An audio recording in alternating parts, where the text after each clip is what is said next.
Welcome to the Beyond Categorical Thinking workshop. You should have before you two handouts. One is entitled Quiz, the other is entitled Concerns and Benefits. The quiz sheet you can put aside for now. It's not actually a quiz that will be graded, it's just to get you thinking, and we'll take a look at that after we take a look at the Concerns and Benefits sheet, which I want to walk you through because I'd like for you to look at that first. The Concerns and Benefits sheet is a way for us to get some information about where you and your congregation are in terms of the ministerial search process. And I'd like to walk you through it so that you can then fill it out and hand it in. These sheets are anonymous. Please don't put your name on it. Do, however, try and write as legibly as you possibly can because someone will actually have to read it and try and make sense of it. The results will be tabulated, and we will take a look at what your congregation says compared to other congregations now and over time to see where you are in the particular process here of Beyond Categorical Thinking. Let's take a look at the first side of the sheet. It's a side that deals with race and ethnicity. When we talk about race and ethnicity, we're not talking about just simply black and white. We're talking about people who would identify as people of color, whether they be African American, people of African descent, people who describe themselves as black, people of Arab descent, people of Latino, Latina, or Hispanic descent, who may not consider themselves to be a person of color, but it is a different ethnicity. People of Asian and Pacific Islander descent, people of Caribbean descent, people who identify as being Native American, being an Indian, being First Nations, which is a term you often hear in Canada, people who identify as being multiracial, people who identify as being multi-ethnic. Any of the folks who identify under this category could be the kind of person that we're talking about. Now you'll notice on your sheet that the sheet is divided into three sections, three questions. The first question is, do you have any concerns about your congregation calling a person of color? You may not have any concerns about your congregation calling a person of color, so you can just simply leave it blank or circle the words no concerns. If you do have concerns, please take a moment and write in what those concerns are. Now, your concerns may be generic around people of color, or they may be specific. You may have specific concerns about your congregation calling someone of Arab descent, or someone who's Latino, or Hispanic. And you can be very specific according to the different racial or ethnic identity. Or you can have generic concerns about your congregation calling anyone who identifies as a person of color. Again, if you don't have any concerns, leave it blank. When you're done, you move on to the second question, is what concerns do you think might exist in the congregation about calling a person of color or a person of Latino, Latina, Hispanic descent? As you know, not everyone in the congregation is here. And you undoubtedly know people in the congregation who aren't here, and some of them you may consider having concerns about having a person of this particular identity being minister of your congregation. So this is your chance to capture what you might think might exist within the congregation from someone who's not here. So if you can think of someone in the congregation who might have concerns, or you think there might exist concerns about people in the congregation about calling a minister of color, a minister who is Latino, Hispanic, this is your opportunity to capture those concerns here. The third question is around benefits. Do you, or potentially someone else in the congregation, think there might be some benefits around calling a person of color or someone who's Latina, Hispanic? You can write those benefits that you think in here under this question. Again, if you don't have any comments in this, you can just simply leave it blank. When you're done, you move on to the second question, which is around the area of disability. Now, when we used to think about disability, we used to think about disability in one of three ways. We used to be concerned about having a minister who was blind, a minister who was deaf, a minister who was in a wheelchair. The interesting thing about that is we don't have any ministers who are completely blind. We don't have any ministers who are in a wheelchair all the time. And I know of only one minister who is completely without hearing, and she has no interest in doing parish ministry. In fact, most of our ministers with disabilities fall on a much more limited range in terms of what their disability actually is.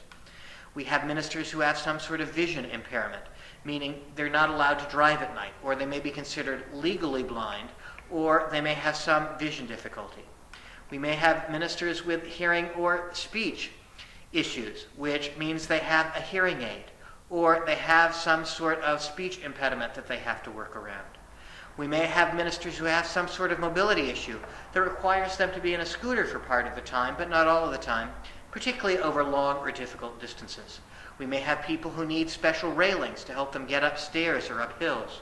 We may have people who need help to get up into the pulpit area who may need ramps as opposed to steps.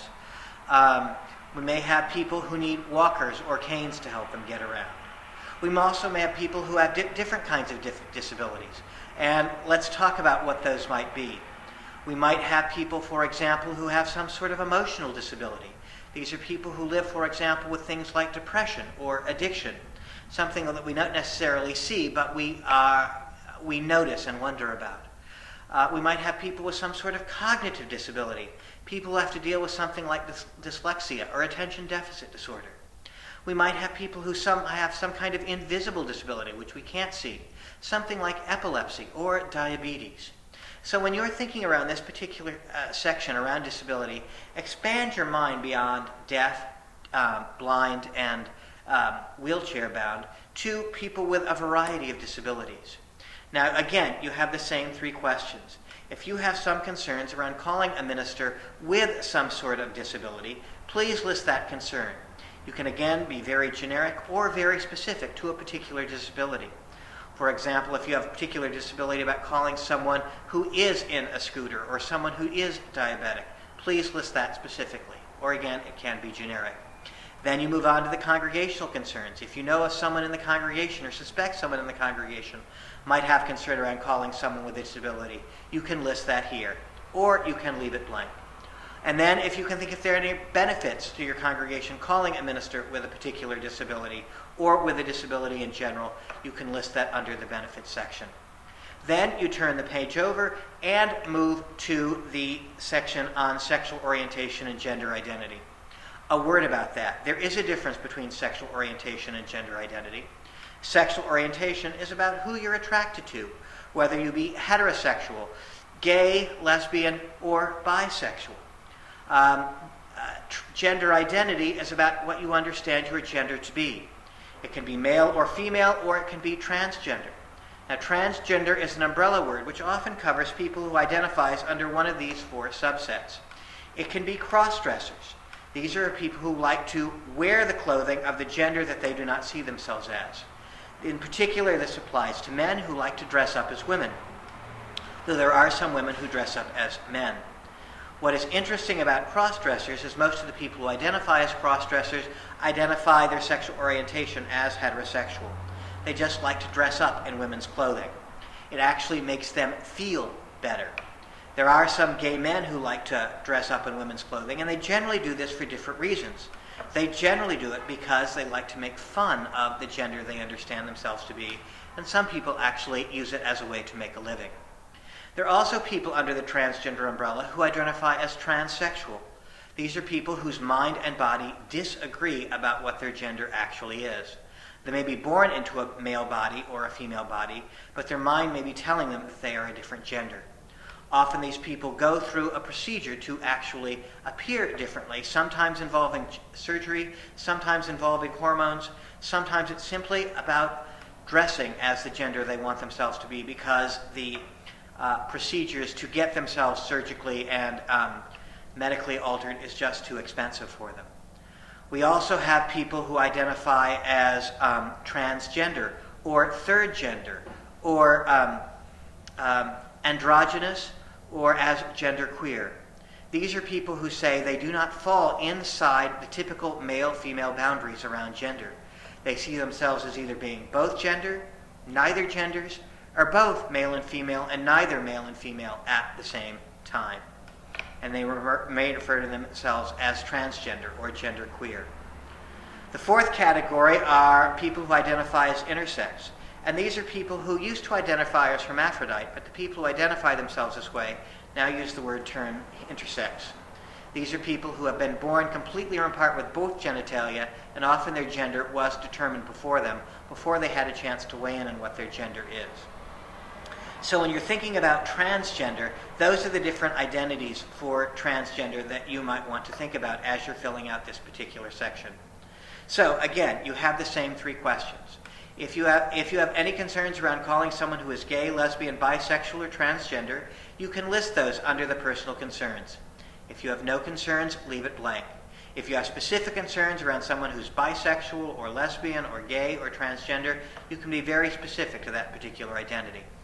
Then you move on to congregational concerns, and again, it's your chance to capture any concerns from someone who's not here that might exist within the congregation. And then if there are any benefits you can see to your congregation calling someone with this particular identity, you can list that under the benefits. When you're done, you move on to the fourth section. This is your chance to capture the people who do not fit under any particular identity that is listed. You might have concerns, for example, about calling a woman to your congregation because your congregation hasn't had a woman before. Or you did have one woman and it ended badly. This is your chance to list any concerns or benefits that you can see about calling a minister of a particular identity. You might have concerns around a person's size. A person who is particularly large might concern you. This is your chance to capture there. Before, people wanted to list this as a disability, but people who consider themselves big or fat do not consider this a disability and do not like being labeled so. So this is your chance to talk about someone of a different size in this particular section. Age is another concern. You might have concern about calling someone who is younger or older, and this is your chance to capture that there. You might have concerns about calling someone of a particular class background, someone who is particularly wealthy, or from a working class background. You might see it as a particular benefit. This is your chance to capture that here. You might have someone from a particular military background who is concerned, someone who is in the reserves, for example. This is your chance to list a concern or a benefit around that particular identity. There might be other identities that you can think of that you wish to list, and this is your opportunity to capture them there. List the concerns or benefits, and if you can't think of any, you're free to leave this particular section blank. You'll have about 10 minutes to work on this particular section. When you're done with the sheet, fold it in half, hold it up, and the trainer will come and collect it from you so that they can later tabulate the data and share it back with you and share what you said and then compare it with other congregations. If you have any questions, please direct them to the trainer, and perhaps the trainer can answer them for you. Take the 10 minutes, fill it out. When you are done, turn your attention to the quiz. That's your opportunity to see whether or not what questions will be covered in the workshop, to see if you have any thoughts about any of the questions that will be raised, and give you a chance to prepare yourself as we move forward during the workshop. You don't have to answer these on paper. These are just to give you something to think about if you have a little extra time. Thank you.